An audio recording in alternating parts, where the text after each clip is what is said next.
year, we unveiled 4 panels that tell the story of the sport in St. Louis, how the Italians became Americans through sports, and in particular, with the panels that depict Yogi Berra, Joe Garagiola, Frank Crespi, and Pisoni, that were the baseball players whose parents and relatives were from the Cugiono area. Yogi Berra was from Malvaglio, which is a little place just from Cugiono. And in 2015, I was in Montclair, Montclair, where there is the museum, Yogi Berra Museum, and I gave him, on behalf of the city of Cugiono, the honorary citizenship. I had tried for years to do it, and I was very lucky because that happened in May 2015, and Yogi Berra died in 2000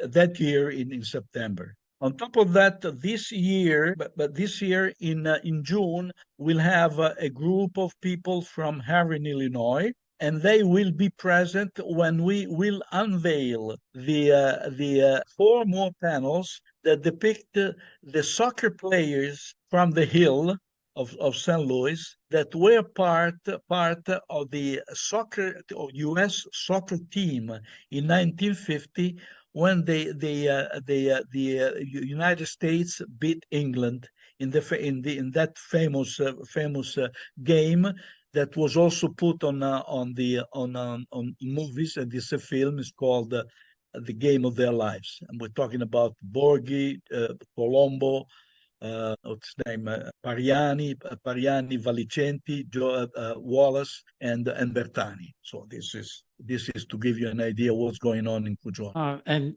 I met Yogi Berra once. Okay.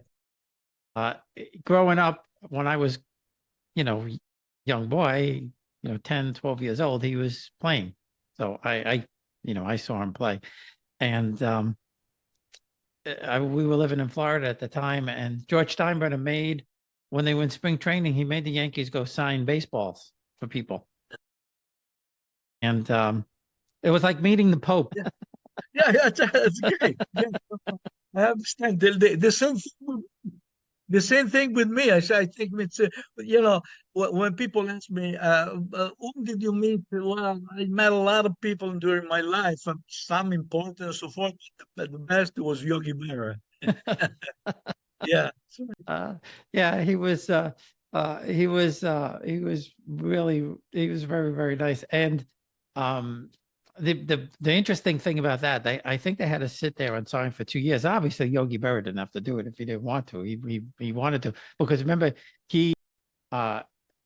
him and George Steinbrenner didn't get along, and this was shortly after he came back to the Yankees, because he had originally said he was going to have nothing to do with the Yankees anymore, because of the disrespect from Steinbrenner. And after 2 hours, everybody left the table.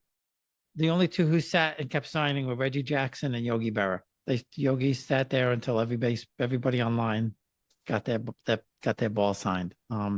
But yeah, that's so funny that you felt the same way. It was true. Literally, it was like meeting the Pope. Yes. If he had a ring, well, he did wear a ring. I probably should have kissed the World Series. But yeah, I like I said, I saw him play, and there's a great documentary that Billy Crystal did about Yogi Berra. I don't know if you saw it. Yes, I saw it. Yes, that was really a great documentary. And one thing about Yogi Berra is he could hit a ball that was around his ankles for a double, a home run. He was the best bad ball hitter you ever saw. Great. So that's we're still in contact with the Lindsay Berra, who's the grandchild, of Yogi Berra. And she's just taking care of many aspects of her grandfather's life, and we are still in touch. And she sends books and everything, so it's quite important. And now the murals in the park I don't know if I sent it to Bob. Well, I'll send it to you. It's what we'd call mm, a product point. Everybody that comes around goes to the park to see the baseball players. It's probably you've seen this. Yeah. Yeah, he was well, he was and he was a very nice man too. You Nice, nice. He wasn't like some stars, that